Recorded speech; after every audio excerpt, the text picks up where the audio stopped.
Okay. Hey everybody. It's your girl Sparrow. As you guys can see, I am currently in the hospital for a pain crisis. So I don't know if you guys know, but I have sickle cell anemia.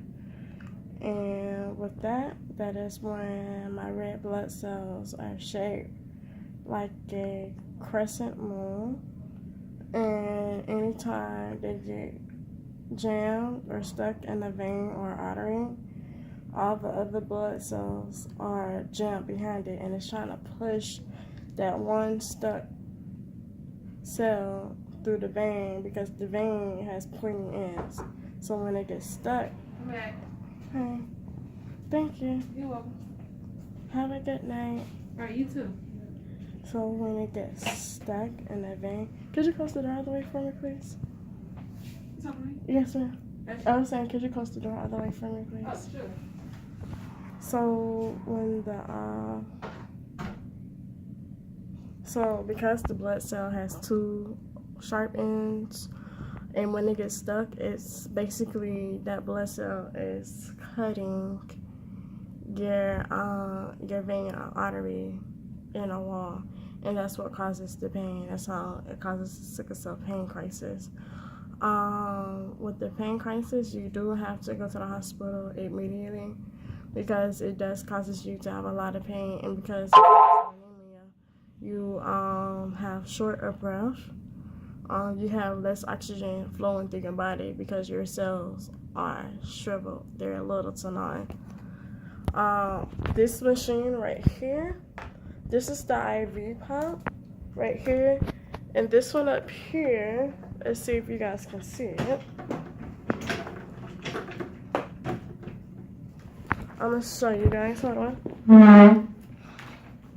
I am currently, so this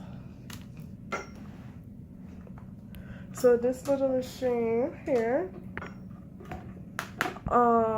this is called a PCA pump, and basically with the PCA pump, you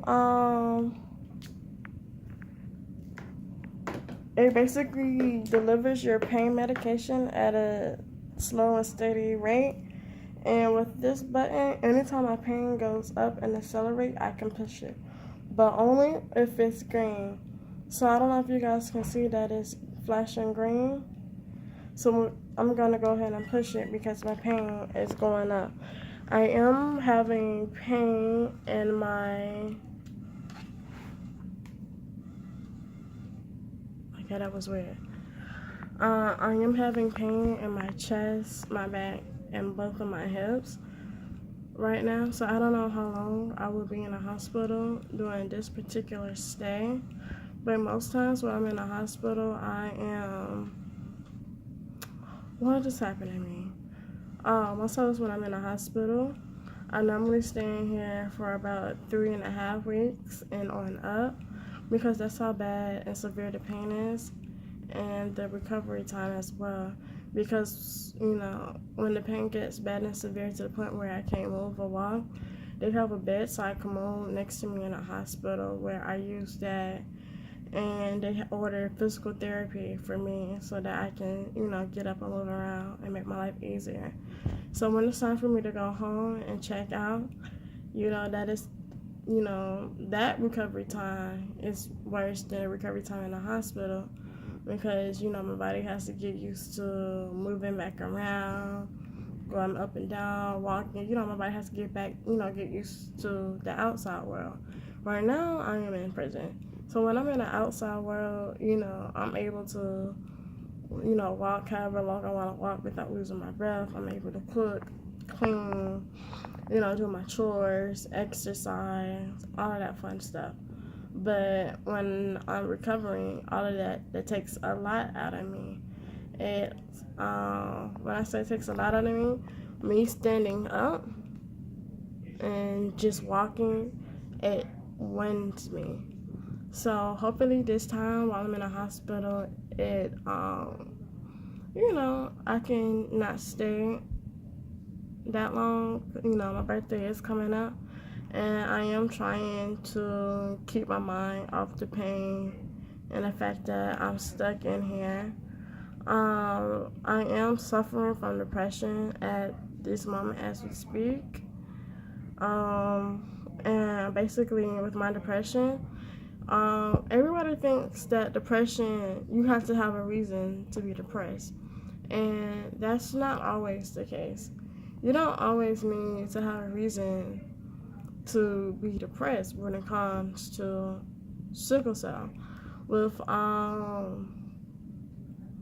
with my depression, it can be about anything. It's like a feeling, happy, sad, whatever, and it just comes on. You don't know why you're depressed or anything, but depression is more so. Depression and sickle cell, they're like brother and sister, because when you're in a pain crisis or you're in a hospital, you're sad because you can't really do anything. And because I'm on this PCA pump, I'm not even allowed to leave the floor. And the fact that I'm having pain in my hips and my lower back, I'm not even allowed to leave my room without having any help or assistance and whatnot. So I'm pretty much stuck in this room until I have friends or visitors that want to come visit with me and help me walk around, motivate me so I can get the hell up out of here and whatnot. So what I was gonna say is that this is my very first YouTube video ever. I will be posting more stuff that is talking about my sickle cell in my life. This is my blog. This is my journey on what I go through on a daily basis. So my story will be different from anybody else's story that does go through sickle cell anemia. So I just want to go ahead and put that disclaimer out there that not everybody with sickle cell has the same battle or fighting the same thing when all our battles are different. Yes, we are fighting one thing in common, which is sickle cell and depression, but each of our fights and each of our battles are different. You may, be able to cope with it one way when that way that works for you may not work for me, and vice versa. And, a lot of people, they take a lot of medications or they do a lot of natural, herbals. And the stuff that they're saying that works for them doesn't work for me because I am allergic to a lot of herbal remedies. But I am in the process of looking up other remedies that will work for me per se, so that I can live a long, healthy life. So just keep following my blog on Facebook, YouTube, at Being a Sickler. Well, it's called, the name of the page is Being a Sickler, but the username is Life of a Sickler. And instead of the I in life, it's an actual Y. I will, write and comment everything down below. So please help me on this wonderful journey. Join me, watch me grow, and whatnot. I do appreciate your support. I love you guys. Have a blessed night, and I will keep you guys updated.